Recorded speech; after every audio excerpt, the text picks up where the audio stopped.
¿Alguna vez te has preguntado qué sucede en una morgue cuando las luces se apagan y el silencio se apodera del lugar? No es algo que la mayoría de las personas quiera pensar. Es un espacio frío, inerte, lleno de cuerpos que ya no cuentan historias, o al menos eso creemos. Pero hoy te voy a llevar a ese rincón donde lo imposible se encuentra con lo desconocido, un lugar donde las sombras tienen vida y el aire parece murmurar secretos. Si crees que las morgues son solo habitaciones frías y asépticas, prepárate para descubrir la verdad. Y te advierto, después de escuchar esto, puede que nunca vuelvas a verlas igual. Era una noche como cualquier otra en la morgue del Hospital San Gabriel, o eso pensaba Iván, el asistente encargado del turno nocturno. Él tenía una rutina simple: revisar los registros, asegurarse de que todos los cuerpos estuvieran etiquetados, y sobre todo, evitar quedarse demasiado tiempo en la sala de autopsias. No porque fuera miedoso, no. Iván siempre decía que no le temía a los muertos, sino a los vivos. Pero había algo en el ambiente de esa sala que le erizaba la piel, como si una presencia invisible lo vigilara.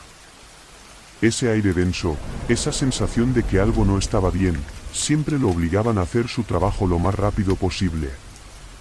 Aquella noche, sin embargo, algo era diferente. Desde el momento en que cruzó la puerta principal, sintió un escalofrío que le recorrió la espalda. No había viento afuera, pero las persianas en las ventanas temblaban levemente, como si algo las acariciara. Sacudió la cabeza y murmuró: «Solo es cansancio». Sin embargo, no podía ignorar esa punzada de incomodidad en su estómago. La noche transcurrió con una calma inquietante hasta que llegó el cuerpo 1325. Iván recibió la llamada desde el piso de emergencias poco después de las 2 de la mañana. Un hombre, aparentemente indigente, había sido atropellado en la carretera principal y había muerto al instante. El conductor nunca se detuvo. Iván aceptó el informe con indiferencia y tomó nota: hombre no identificado, aproximadamente 45 años, sin pertenencias. El cuerpo llegó envuelto en una bolsa negra de transporte, como era costumbre. Pero apenas lo depositaron sobre la fría camilla de metal, Iván sintió que algo no cuadraba. Había algo extraño en el peso del cuerpo, en la forma en que parecía curvarse dentro de la bolsa. Abrió la cremallera lentamente, y ahí estaba, un hombre de rostro demacrado, con la piel pálida y los ojos cerrados. Hasta ahí, nada fuera de lo común. Pero entonces notó las manos del hombre. Las uñas estaban desgastadas y partidas, como si hubiera intentado arañar algo con desesperación. Ese detalle le hizo sentir un nudo en la garganta. Mientras etiquetaba el cadáver, una brisa helada cruzó la sala, y el interruptor de luz parpadeó. Iván suspiró, resignado, pensando que eran fallos eléctricos, algo frecuente en el viejo edificio. Pero cuando se giró hacia la camilla, juraría que la bolsa se había movido. Fue un gesto mínimo, un leve crujido del plástico, casi imperceptible. Pero suficiente para que su corazón comenzara a latir más rápido. Relájate, Iván. No es la primera vez que los cuerpos liberan gases o tienen espasmos, se dijo a sí mismo mientras intentaba concentrarse en su trabajo. Sin embargo, cuando fue a guardar el cadáver en la cámara frigorífica, escuchó un ruido seco que lo hizo congelarse en su lugar. Era un golpe, suave, como si alguien llamara desde dentro de uno de los compartimentos metálicos. Se quedó inmóvil, con los oídos atentos. Debe ser mi imaginación, pensó, aunque la lógica no le calmaba el miedo. Pero el sonido volvió. Un golpeteo insistente, acompañado de algo más, un susurro. No podía entender lo que decía, pero era un murmullo bajo, como el roce de hojas secas. Iván tragó saliva y, armándose de valor, abrió el compartimento de donde parecía provenir el ruido. Dentro, no encontró nada más que el cuerpo de una mujer mayor, cubierta con la sábana reglamentaria. Cerró la puerta de golpe y decidió tomar un descanso. Se dirigió a la pequeña oficina al lado de la morgue y se preparó un café, aunque sus manos temblorosas apenas podían sostener la taza. Miró el reloj, eran las 3:15 de la madrugada. Solo unas horas más y el turno acabaría, pensó. Pero algo no lo dejaba tranquilo.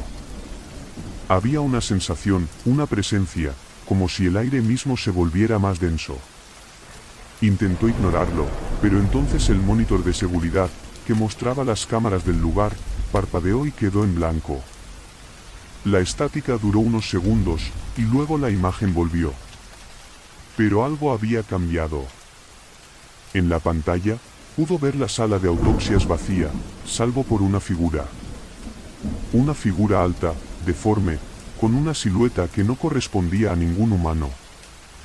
Estaba de pie, inmóvil, frente a una de las cámaras. Pero lo más aterrador no era su forma, era el hecho de que, al mirar detenidamente, Iván reconoció en esa figura el rostro del hombre atropellado.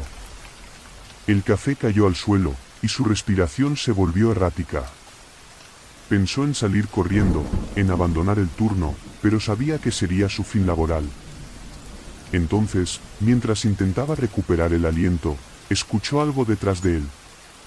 Un susurro. Esta vez, claro como el agua, ¿por qué me dejaste? Iván se giró de golpe, pero no había nadie. Solo el pasillo oscuro y las sombras que parecían moverse por cuenta propia. Decidió volver a la morgue para enfrentarse a lo que fuera que estuviera ocurriendo. Caminó con pasos lentos, cada uno más pesado que el anterior. Al llegar, el frío era insoportable, y todas las luces parpadeaban. La bolsa del cadáver 1325 estaba vacía.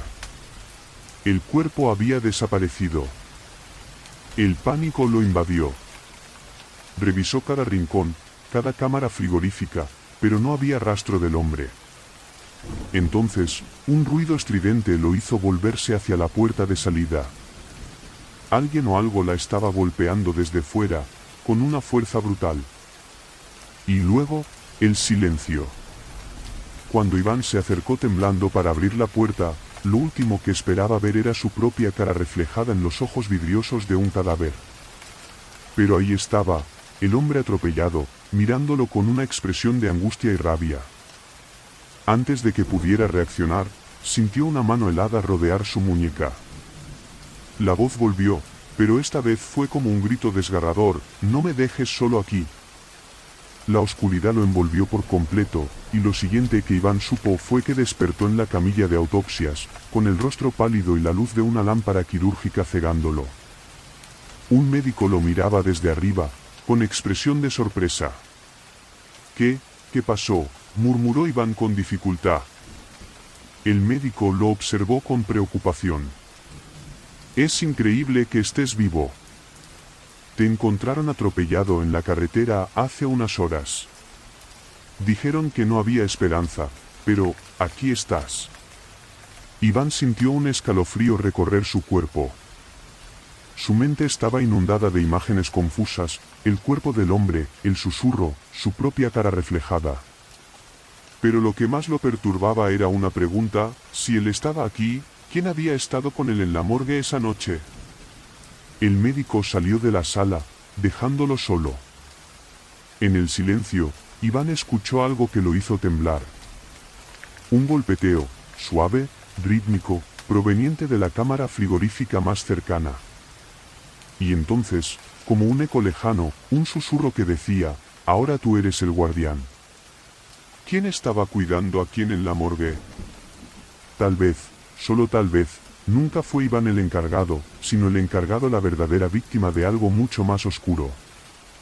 Hay lugares en el mundo que parecen olvidados por el tiempo. Rincones donde la luz apenas se atreve a entrar y donde el aire siempre huele a humedad y abandono. Uno de esos lugares es el depósito de cadáveres del viejo Hospital San Lorenzo. Cerrado hace más de una década, las historias que circulan sobre ese lugar son tan sombrías como las sombras que lo habitan. Pero hoy no hablaré de rumores. Lo que estás a punto de escuchar es un relato real, documentado, contado por la última persona que trabajó allí. Y después de esto, tal vez entiendas por qué nadie quiso ocupar ese puesto nunca más. Carlos era un hombre práctico. Un tipo de pocas palabras, acostumbrado a la rutina y sin interés por las supersticiones. Cuando lo contrataron para custodiar el depósito durante la noche, no lo pensó dos veces. Después de todo, pagar bien por vigilar un lugar vacío parecía un trato fácil. El depósito era frío, sí, y estaba lleno de recuerdos sombríos, pero para él no era más que un trabajo. La primera noche transcurrió sin incidentes. Carlos caminó por los pasillos desiertos, iluminados solo por la tenue luz fluorescente que parpadeaba ocasionalmente. Revisó las puertas de las cámaras frigoríficas, verificó los cerrojos de la entrada y luego se sentó en su pequeño escritorio con una taza de café. El silencio era absoluto, tanto que podía escuchar el zumbido constante de las luces y el eco de sus propios movimientos. La segunda noche fue un poco diferente. Mientras hacía su ronda habitual, notó que una de las puertas de las cámaras frigoríficas estaba entreabierta. Era extraño porque estaba seguro de haberla cerrado la noche anterior. Pero no le dio demasiada importancia, simplemente empujó la puerta hasta cerrarla y siguió con su trabajo. Sin embargo, a medida que avanzaba la noche, no podía sacudirse una sensación extraña. Era como si algo lo estuviera observando desde la oscuridad. Al llegar la tercera noche, Carlos estaba más alerta. Algo en el lugar había cambiado. El aire era más pesado, y un frío inexplicable parecía colarse por las grietas de las paredes. Mientras revisaba el inventario, escuchó un ruido seco, como un golpe, proveniente del pasillo 7, el último en el depósito. Era una zona que apenas se utilizaba porque contenía los restos más antiguos, cuerpos que nadie reclamaba y que ya habían caído en el olvido. Carlos, intentando no dejarse llevar por el miedo, caminó hacia el origen del sonido. El pasillo estaba oscuro. Solo una luz parpadeaba al final, iluminando tenuemente las placas numeradas de las cámaras frigoríficas. Mientras avanzaba, escuchó otro sonido, un crujido bajo, como si alguien arrastrara algo pesado sobre el suelo. ¿Un animal?, pensó. Pero en ese momento, algo le hizo detenerse en seco. Una puerta estaba abierta de par en par. La placa indicaba el número 34. Dentro no había nada, solo el espacio vacío donde debería estar el cuerpo. Carlos sintió un escalofrío recorrerle la espalda. Cerró la puerta con rapidez, pero cuando giró para regresar a su escritorio, vio algo que hizo que su corazón se detuviera por un instante. Al fondo del pasillo, justo bajo la luz parpadeante, había una figura. Era alta, delgada, y su silueta estaba distorsionada, como si el aire a su alrededor vibrara. «¿Quién está ahí?», gritó Carlos, tratando de sonar firme. Pero la figura no respondió. Se quedó inmóvil por un momento, y luego comenzó a caminar hacia él. No corrió, no se apresuró. Sus pasos eran lentos, casi ceremoniales, como si supiera que Carlos no tendría escapatoria. El miedo lo invadió, y retrocedió torpemente hasta que tropezó con una camilla metálica. Cuando volvió a mirar, la figura había desaparecido. El pasillo estaba vacío, pero el silencio era aún más aterrador que su presencia. La adrenalina lo empujó a correr hacia su escritorio, decidido a llamar a seguridad.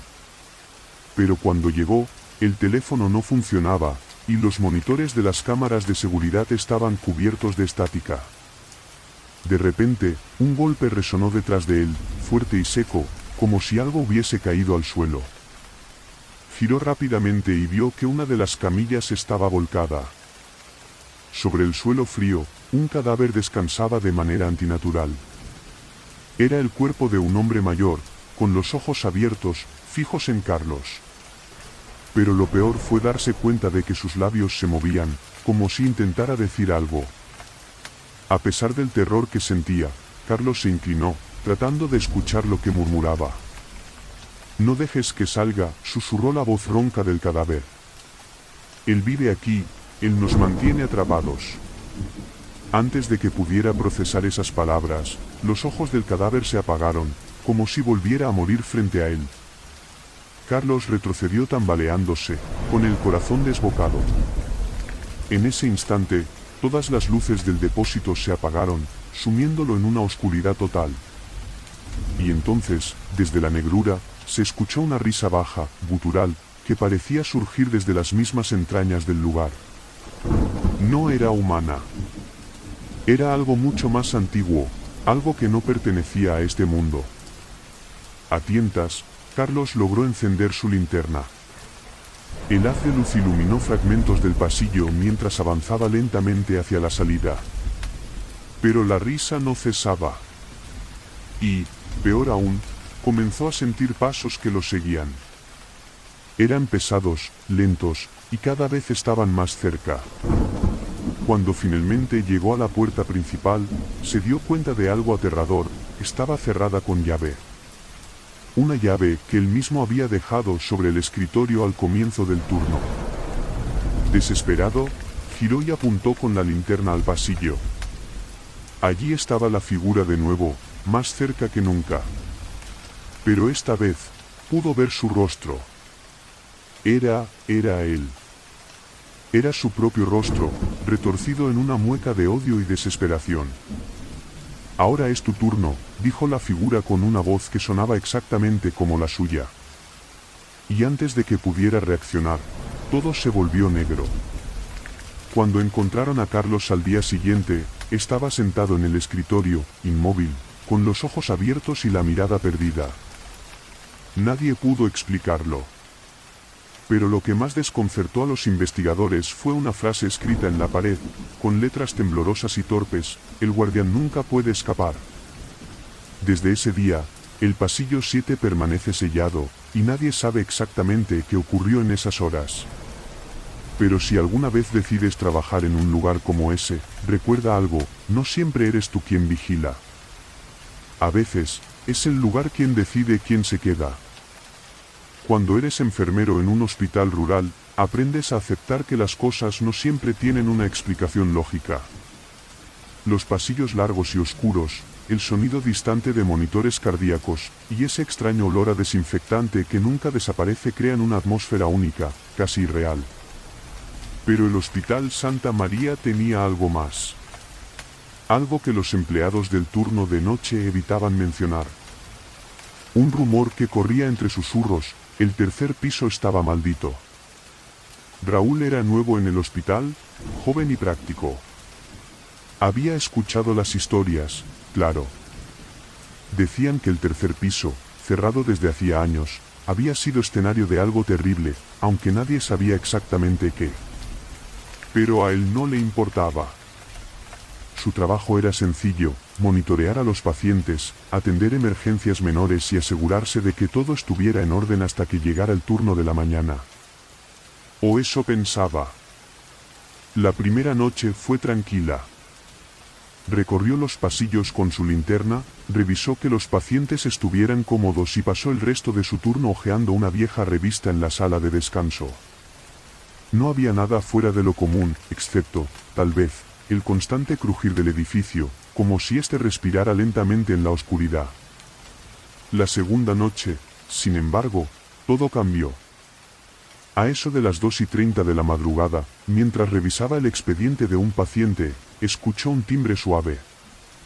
Era el botón de llamada de una habitación. Miró la pantalla del monitor y se quedó congelado. El número que aparecía era 314. El problema era que la habitación 314 estaba en el tercer piso. Y el tercer piso estaba completamente vacío, clausurado desde hacía años. Raúl intentó razonar consigo mismo. Un fallo en el sistema, pensó. Pero el sonido persistía, insistente, como si alguien estuviera pidiendo ayuda.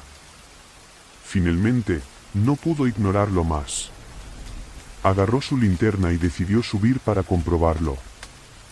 «No hay nadie ahí, no hay nada», se repetía en voz baja mientras ascendía por las escaleras, que crujían bajo su peso.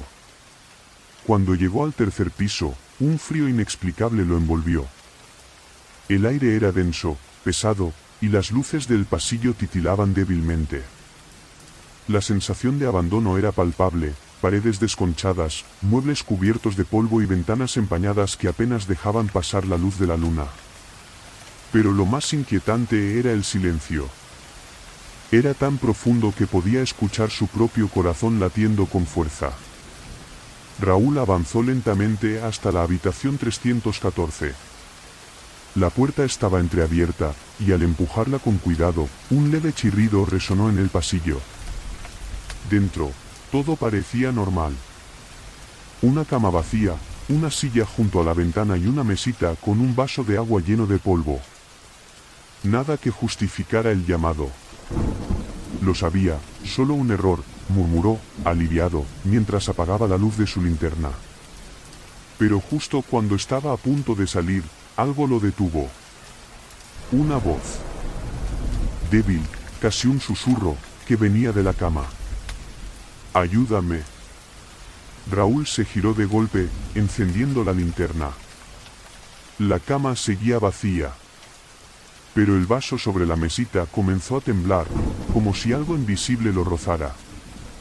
Su respiración se aceleró. Dio un paso atrás, y en ese instante, la puerta se cerró de golpe detrás de él. El sonido lo sobresaltó, pero cuando intentó abrirla, no cedía. Estaba atrapado. Golpeó la puerta con fuerza, gritando, pero nadie respondió. Y entonces, sintió algo. Una mano helada que se apoyaba suavemente en su hombro. Se giró rápidamente, pero no había nadie. Sin embargo, el ambiente de la habitación había cambiado. La cama ya no estaba vacía. Ahora, un cuerpo descansaba sobre ella, cubierto con una sábana blanca.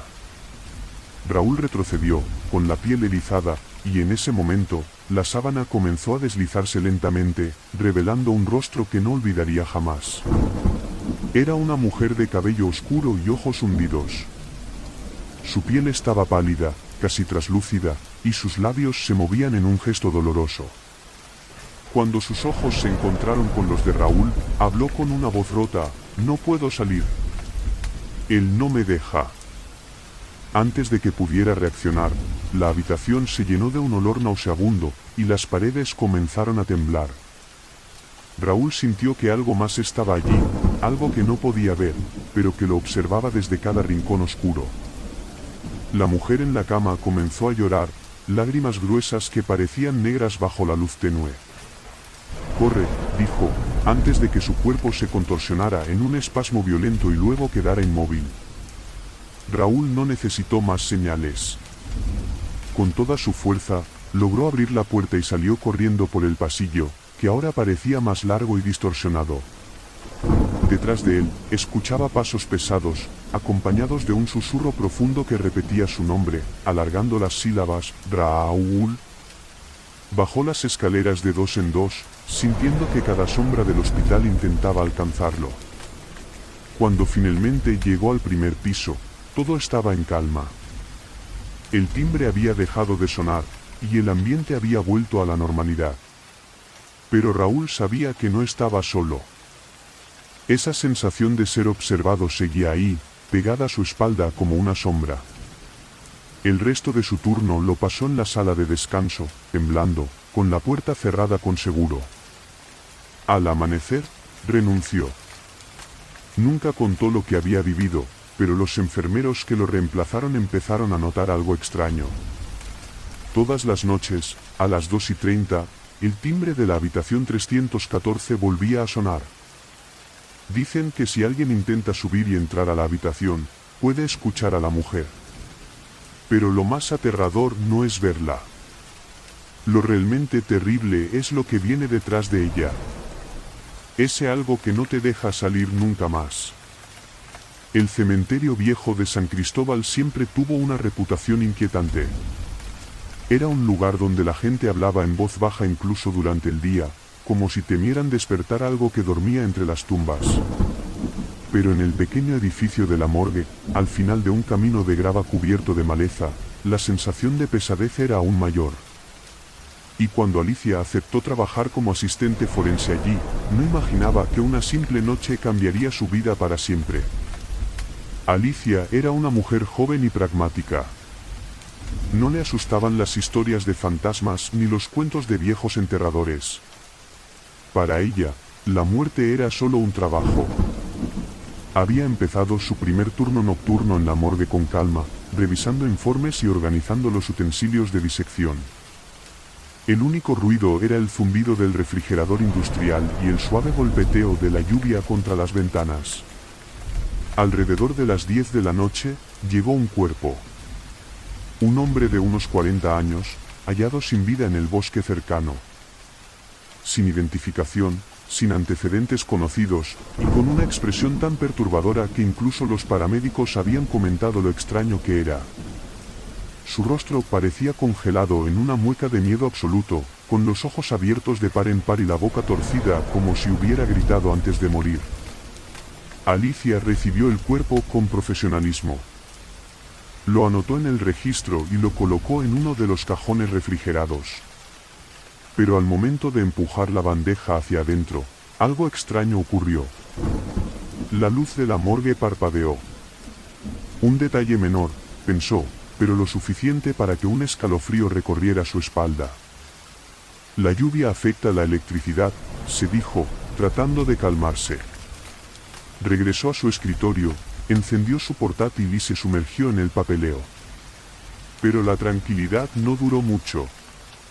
Un leve golpeteo, como si alguien tocara un vidrio, rompió el silencio. Miró alrededor, confundida. El sonido parecía venir de las cámaras frigoríficas. Tragó saliva y se levantó, caminando lentamente hacia los cajones. El ruido se hizo más fuerte a medida que se acercaba, hasta que se detuvo frente al cajón donde había colocado al hombre. Se inclinó, colocando la oreja contra el metal frío, y lo escuchó, 3 golpes claros desde el interior. El corazón le dio un vuelco. Se obligó a pensar que era imposible. El hombre estaba muerto, certificado por los paramédicos. Sin embargo, no podía ignorarlo. Con las manos temblorosas, liberó el cerrojo y tiró lentamente de la bandeja. El cuerpo seguía allí, inmóvil, con los mismos ojos abiertos y esa expresión espantosa. Pero algo había cambiado. Las manos del hombre estaban ahora en una posición diferente, cerradas en puños que antes no tenía. Alicia retrocedió un paso, incapaz de apartar la mirada. Y entonces, sus labios se movieron. «Déjame salir», gritó una voz grave, rasposa, que parecía venir de todas partes y ninguna al mismo tiempo. Ella tropezó hacia atrás, tirando una bandeja de instrumental que se estrelló contra el suelo con un ruido ensordecedor. La habitación se llenó de un frío antinatural, y la luz parpadeó de nuevo, esta vez quedándose apagada por unos segundos que parecieron eternos. Cuando volvió, el cuerpo estaba sentado en la bandeja, con los ojos fijos en ella. ¿Qué eres?», balbuceó Alicia, incapaz de moverse. El hombre sonrió, pero no fue una sonrisa humana. Era algo torcido, lleno de burla, y sus dientes parecían demasiado afilados. «No soy lo que crees. Pero tú me trajiste aquí. Ahora me debes un camino de salida». Antes de que pudiera responder, las luces volvieron a apagarse, y la oscuridad absoluta la envolvió. El frío se intensificó, tanto que el aliento de Alicia se condensaba frente a su rostro. Pero no estaba sola. Podía escucharlo moviéndose, arrastrando sus pies descalzos por el suelo, acercándose cada vez más. Entonces, un susurro rozó su oído: «Mira dentro de ti, Alicia. Todos llevamos una puerta que se puede abrir». Cuando las luces volvieron, estaba sola. El cuerpo había desaparecido. La bandeja estaba vacía, el cajón abierto de par en par, y no había rastro de sangre, marcas ni nada que indicara que allí había estado un cadáver. Alicia no sabía qué hacer. Revisó los registros, las cámaras de seguridad, pero nada tenía sentido. En las grabaciones, el hombre nunca llegó. Decidió salir de la morgue, pero al cruzar el umbral de la puerta, sintió que algo estaba mal.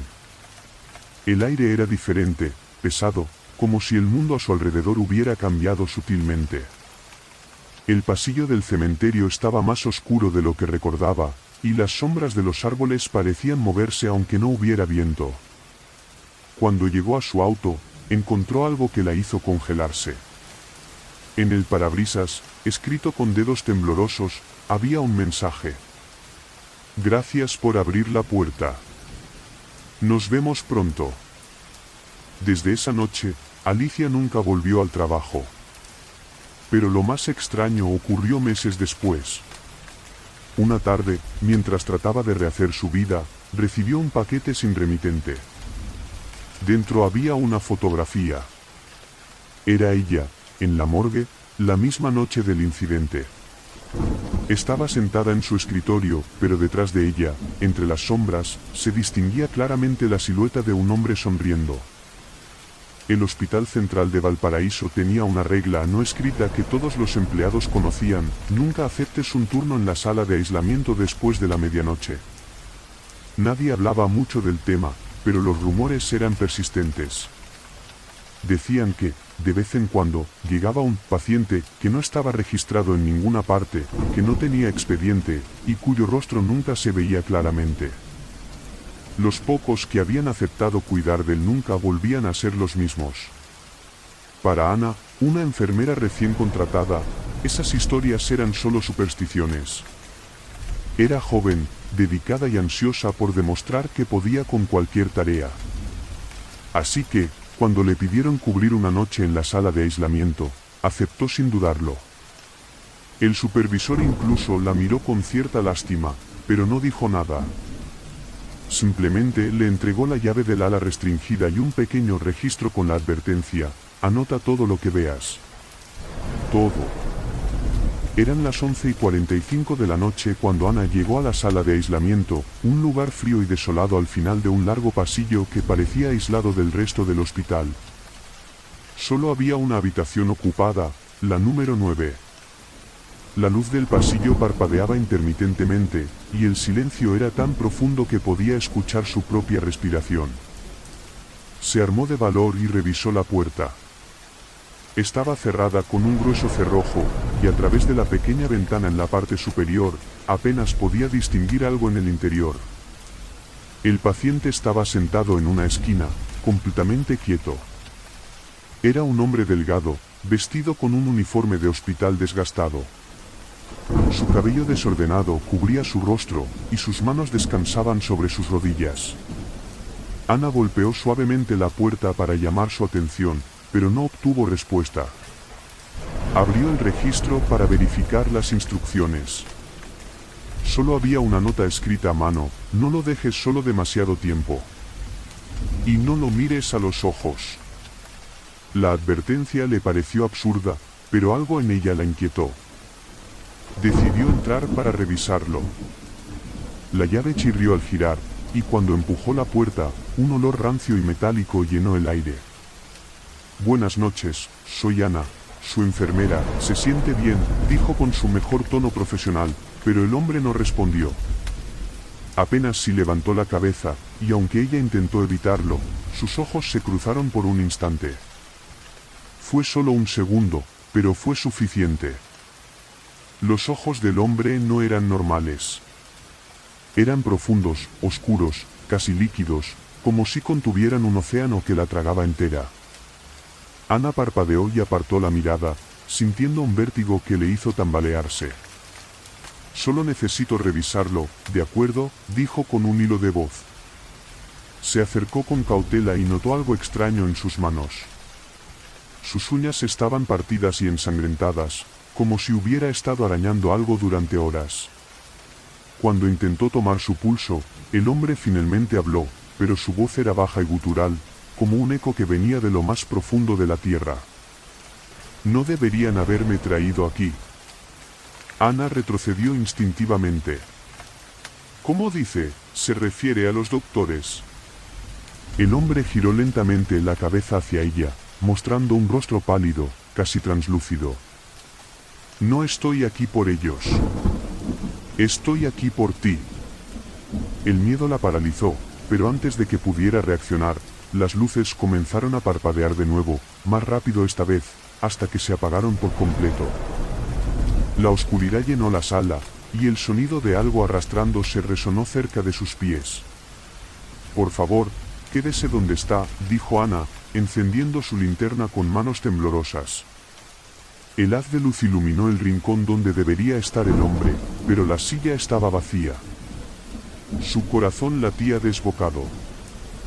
«¿Dónde está?», susurró para sí misma mientras apuntaba la luz en todas direcciones. Fue entonces cuando sintió un aliento frío en su nuca. Giró rápidamente, pero no había nadie. El cuarto parecía más grande, más profundo, como si las paredes se hubieran estirado hacia la oscuridad. «¿Qué es esto? Ayuda», gritó, pero su voz no llegó más allá de las paredes.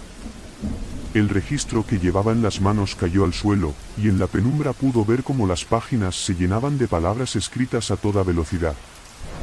No entendía el idioma, pero cada palabra parecía moverse, como si estuviera viva. De repente, una risa profunda y distorsionada resonó en el cuarto. Era imposible identificar de dónde venía, pero parecía llenar cada rincón de su mente. «No debiste mirar». La luz regresó de golpe, y Ana se encontró de pie en el pasillo, con la puerta de la habitación número 9 cerrada frente a ella. El registro estaba nuevamente en sus manos, limpio, sin ninguna de las palabras extrañas que había visto antes. Por un momento pensó que tal vez había imaginado todo, pero entonces sintió algo húmedo en su brazo. Miró hacia abajo y vio arañazos profundos, sangrando. Sin pensarlo, corrió hacia la oficina del supervisor. «Hay algo en la habitación 9, no es un paciente, tenemos que sacarlo de allí», y gritó, casi sin aliento. Pero el supervisor, con una expresión sombría, negó con la cabeza. «Ana, no hay nadie en la habitación 9. Eso no es cierto, yo lo vi, hablé con él, está allí». El supervisor abrió un cajón y le mostró un expediente antiguo. En la primera página había una foto borrosa de un hombre, el mismo que había estado en la habitación. El nombre estaba tachado, pero en letras claras se leía, «Fallecido el 12 de noviembre de 1997».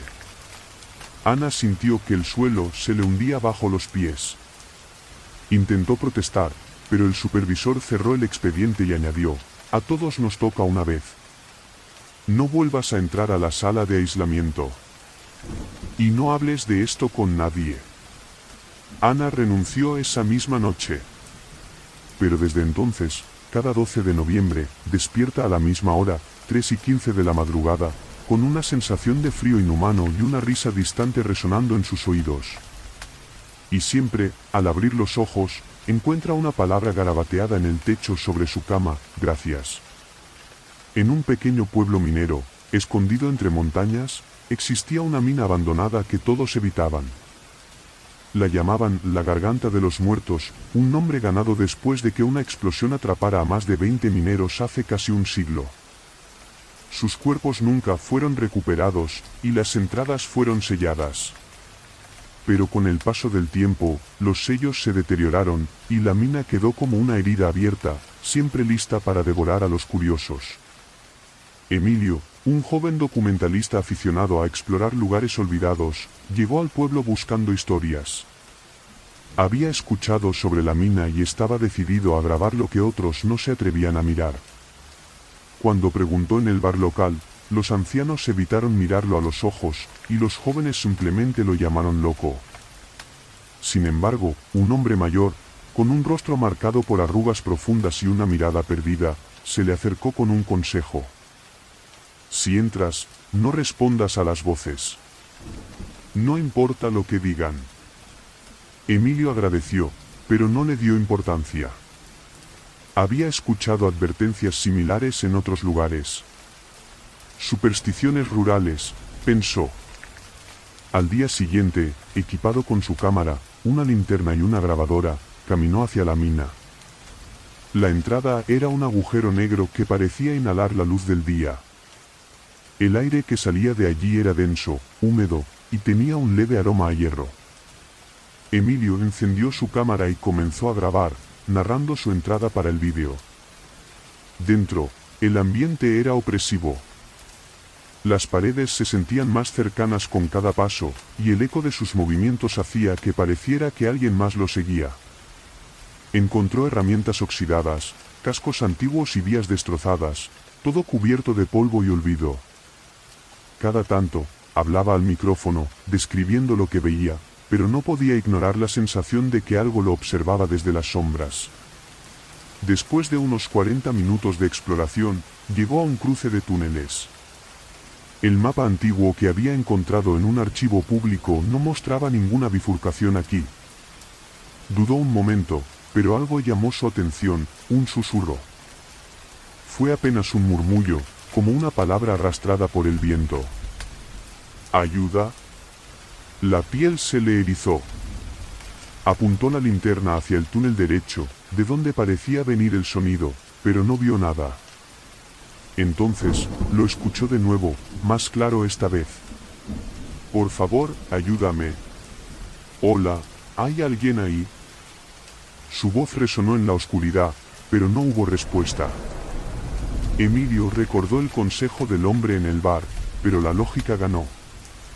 Tal vez alguien cayó aquí, algún otro explorador, se dijo. Siguió el sonido, avanzando con cuidado. El túnel se hacía más estrecho y el aire más pesado, como si algo invisible apretara su pecho. Finalmente, llegó a una cámara más amplia. En el centro, había un casco, perfectamente limpio, como si alguien lo hubiera dejado allí hace poco. Era imposible, todo lo demás estaba cubierto de polvo y moho. Mientras lo examinaba, la linterna comenzó a parpadear.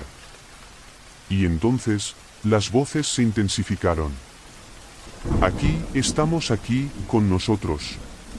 Eran múltiples, susurrantes pero claras, provenientes de todas direcciones. Emilio dio un paso atrás, mirando a su alrededor, y entonces vio algo que le heló la sangre. Las paredes parecían moverse. No moverse, respirar.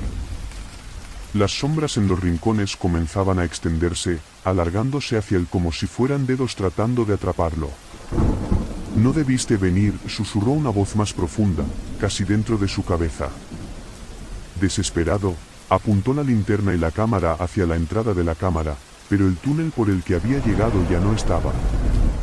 Era como si la mina hubiera cambiado, cerrándose a su alrededor. Esto no es real, gritó, mientras trataba de encontrar una salida. Entonces lo vio. Una figura emergió de la oscuridad. No era completamente sólida, más bien una silueta de sombras y humo, con ojos que brillaban como brasas. Caminaba lentamente hacia él, sin tocar el suelo, y cada paso traía consigo un ruido metálico, como el eco de herramientas golpeando la roca. Emilio retrocedió, tropezando y cayendo al suelo. Las voces no paraban, creciendo en intensidad hasta convertirse en un coro. Ahora no solo pedían ayuda. Quédate. Quédate con nosotros. En un último intento de huir, Emilio corrió hacia lo que parecía un nuevo túnel que se abría delante de él. No sabía cómo había aparecido, pero no le importaba. Mientras corría, las voces comenzaron a cambiar. Ya no eran lamentos ni susurros. Ahora se reían.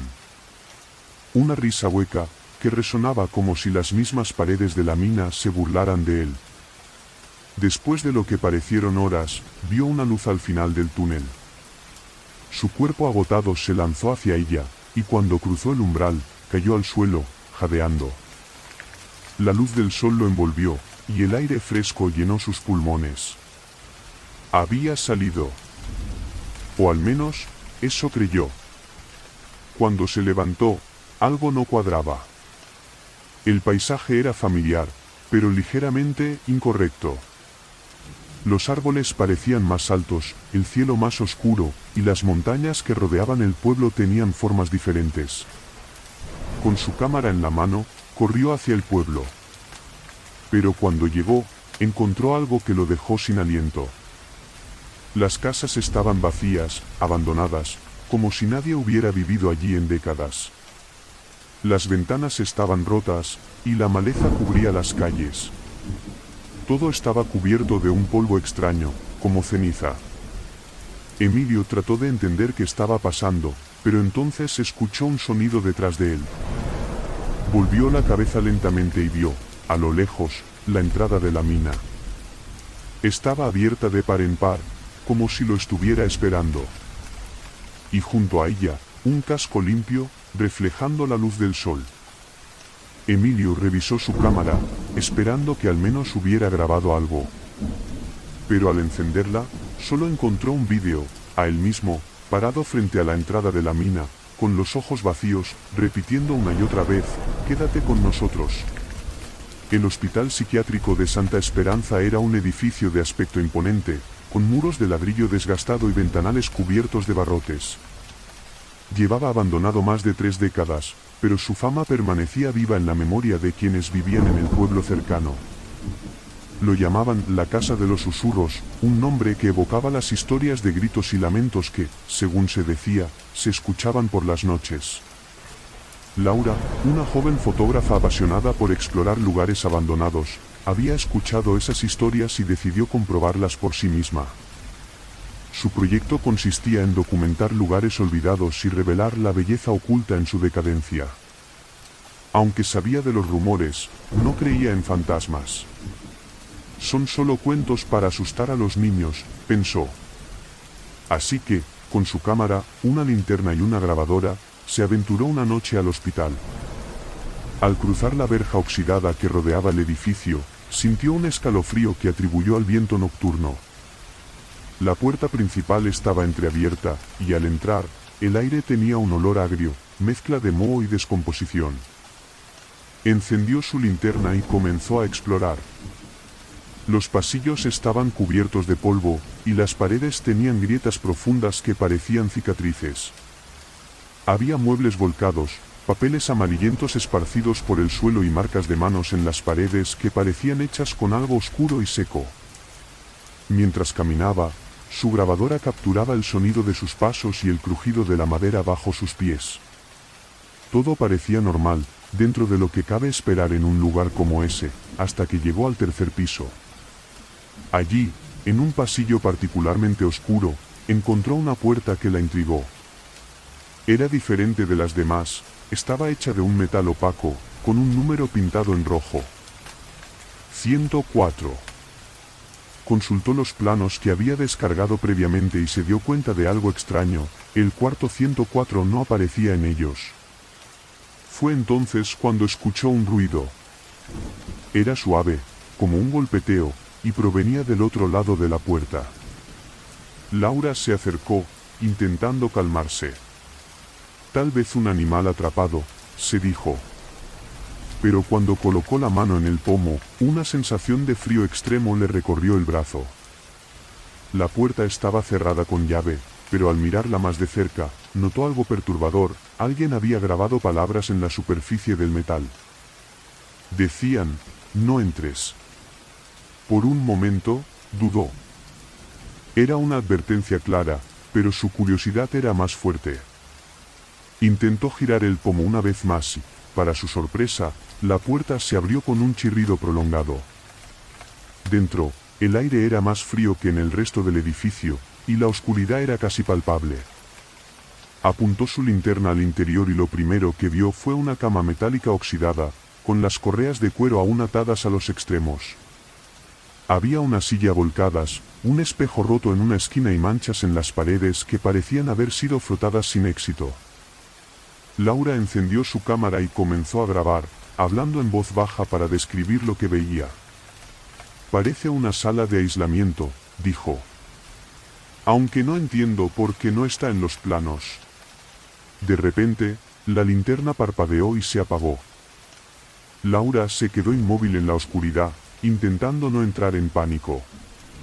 Comenzó a golpearla para que volviera a encenderse, y cuando finalmente lo hizo, sintió que el cuarto era diferente.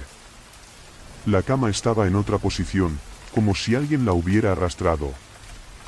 La silla ya no estaba volcada, sino perfectamente acomodada frente a la cama, y el espejo roto ahora reflejaba algo que no debería estar allí, una figura de pie, detrás de ella. Se giró de golpe, pero no había nadie. Su corazón latía desbocado mientras intentaba convencerse de que todo era un truco de su mente. Sin embargo, el espejo seguía reflejando a esa figura, inmóvil, mirando directamente hacia ella. Era un hombre alto, con un rostro pálido y desdibujado, como si hubiera sido pintado con agua. Laura retrocedió, y la puerta del cuarto 104 se cerró de golpe detrás de ella, haciéndola saltar. El sonido resonó por todo el hospital. «Esto no es real», susurró, pero su voz sonaba débil incluso para ella misma. La grabadora que llevaba en el bolsillo comenzó a reproducir un sonido, aunque no había presionado ningún botón. Primero era un crujido estático, pero luego se transformó en algo más, una voz. «Laura, ¿por qué viniste?» El pánico la consumió. Arrancó la grabadora de su bolsillo y la apagó, pero el sonido no cesó. «Laura, quédate con nosotros». El cuarto se volvió más oscuro. La linterna no iluminaba más allá de 1 metro, y las sombras parecían moverse como si tuvieran vida propia. Intentó abrir la puerta, pero estaba atascada. Golpeó el metal con todas sus fuerzas, gritando por ayuda, aunque sabía que nadie podría escucharla. Entonces, la figura del espejo comenzó a moverse. Lentamente, levantó una mano y la presionó contra el vidrio. Y luego, otra figura apareció junto a él. Y otra. Pronto, el espejo estaba lleno de sombras humanas, todas mirándola, todas sonriendo de una manera antinatural. Finalmente, una voz clara y profunda habló, resonando en su cabeza como si viniera de dentro de ella misma. «Eres la primera en entrar después de tanto tiempo. Y la última que saldrá». La linterna se apagó de nuevo, y esta vez, no volvió a encenderse. Laura sintió un frío que la envolvía, algo que tocaba sus brazos y sus piernas, como si manos invisibles la estuvieran sujetando. Trató de gritar, pero su voz se ahogó en la oscuridad.